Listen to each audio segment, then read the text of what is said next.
ప్రకృతి సహజంగా ఉండే భావోద్వేగాలకు లింగభేదం లేదు. భావోద్వేగాలు అంటే కోపం, శాంతం, ప్రేమ, ద్వేషం, ఆవేశం, ఆక్రోశం, దుఃఖం, ఆనందం, బాధ, ఆవేదన, స్వార్థం, త్యాగం, ఉత్సాహం, నిరుత్సాహం, పేద, గొప్ప, ఆశ, నిరాశ, నిస్పృహ, నీతి, నిజాయితీ, మోసం, దగ, మానవత్వం, దానవత్వం, సౌమ్యతత్వం, క్రూరత్వం, కుంగుబాటు, నైతికంగా దిగజారడం, ఇవన్నీ కూడా ఆడ మగ భేదం లేకుండా ఎవరిలోనైనా ఏ స్థాయిలోనైనా ఉండవచ్చు. అలాగే అందరికీ వారి వారి బాధ్యతలు, హక్కులు కూడా ఉంటాయి. అలాంటప్పుడు స్త్రీ పురుషులు ఒకరినొకరు తిట్టుకోవడం ఎందుకు జరుగుతోంది?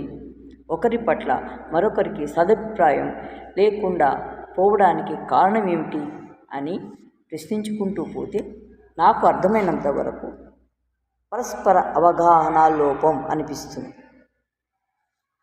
అవగాహన ఈ పదం మాట్లాడడానికి చిన్నదిగా ఉన్నా అది చాలా లోతైన పదం. దీనికి కేవలం సర్టిఫికెట్స్ వచ్చే చదువులు ఏవి కూడా పనికిరావు. ఎందుకంటే సర్టిఫికెట్స్ మనకు వచ్చేది ఆ చదువు వల్ల మనకు వచ్చేది నాలెడ్జ్ మాత్రమే. అంటే వీరు చాలా విషయ పరిజ్ఞానం ఎక్కువ మోతాదులో కలిగి ఉంటారు, కానీ విచక్షణ జ్ఞానాన్ని కోల్పోతూ ఉంటారు. విచక్షణ అంటే లాజిక్ను, క్రిటిసిజంను పక్కన పెట్టి ఏది మంచి, ఏది చెడు, లేదా ఏది ఉపయోగం, ఏది హానికరం అని తెలుసుకుని ప్రవర్తించే సామర్థ్యాన్ని కలిగి ఉండరన్నమాట. అలాగే జ్ఞానం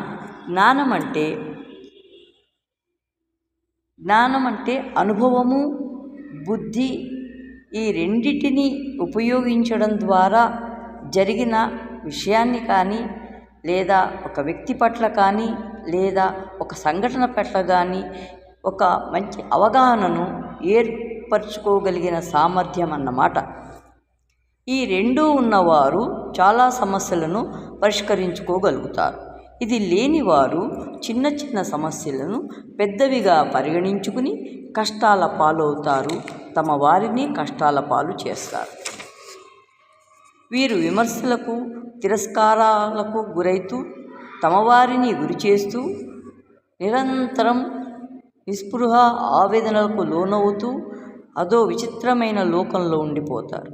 ఇది ఎంతవరకు సమంజసం అనేది ఎవరికి వారు తేల్చుకోవలసిందే తప్ప ఒకరు చెప్పగలిగేది కాదు, చెప్పినా అర్థమయ్యేది కాదు. అంతే కదా? ఆలోచించండి. పరస్పర నింద ఎప్పటికీ నిజమైనది కాదు, కరెక్టు కాదు.